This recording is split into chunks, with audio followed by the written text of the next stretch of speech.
Man told me last week, he's like, everybody in this band has a nickname, but you still call me Keith Smith. My bad, Keith. We'll make one up tonight, I promise you. Hey, listen, y'all all right? We're so grateful to be here tonight. Thank you guys so much for making your way out here to Red Rocks. It ain't a bad place to be, y'all.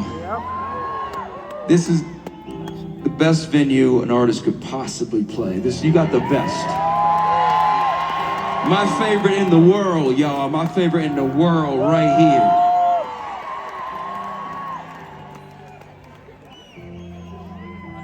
Listen, about 6 years ago, well, let me say one more thing. Denver, Colorado Springs, all of Colorado, you've been so kind to me over the years. I just want to say thank you from my heart for being so kind to me.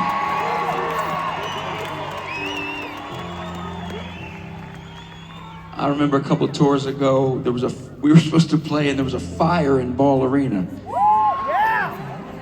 We rescheduled, y'all still came out. You've been so good to us over the years. Thank you so much.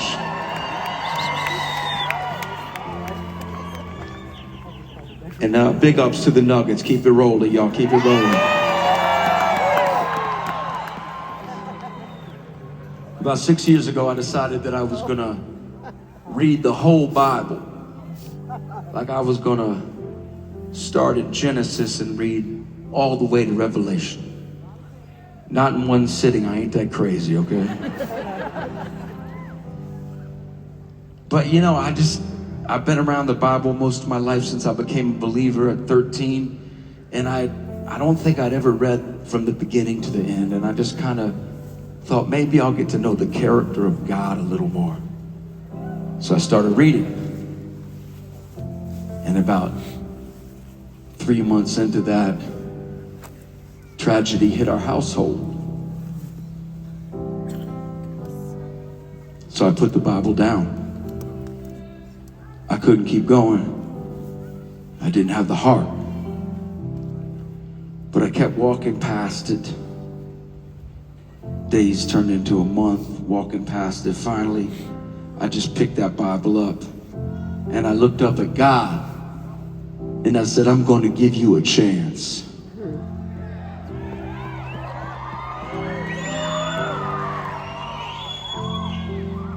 Imagine telling the God of all creation that you're going to give him a chance. But that's what I told him. And I opened the Bible back up and I started reading. And as I read, I learned something about relationship. You see, to have a relationship with anyone, you got to be talking to them. And they got to be talking to you. You got to be listening to them. And they have to be listening to you. Well, the way I see it, the way God talks to us is through his word. And the way we talk to him is through prayer. So if those two things aren't happening, you have to ask yourself, do I really have a relationship with God at all? And there's something beautiful that comes. There's a lot of beautiful that comes with having a relationship with the God of all creation. See, he makes us these promises.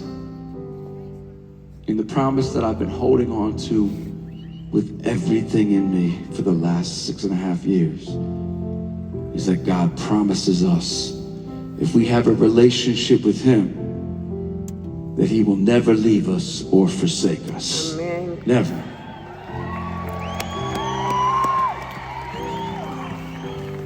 And look, we have to notice what the promise was and what it wasn't, because I got confused when my life shattered. We have to notice that God didn't promise us we wouldn't go through hard things.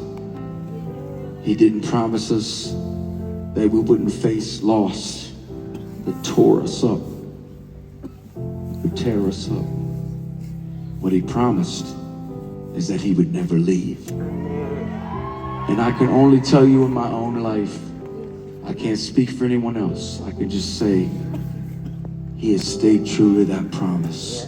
Sometimes you gotta work.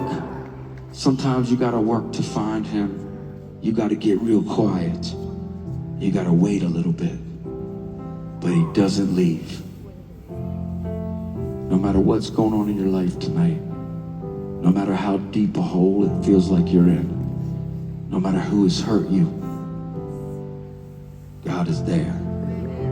He doesn't leave. He remains faithfully.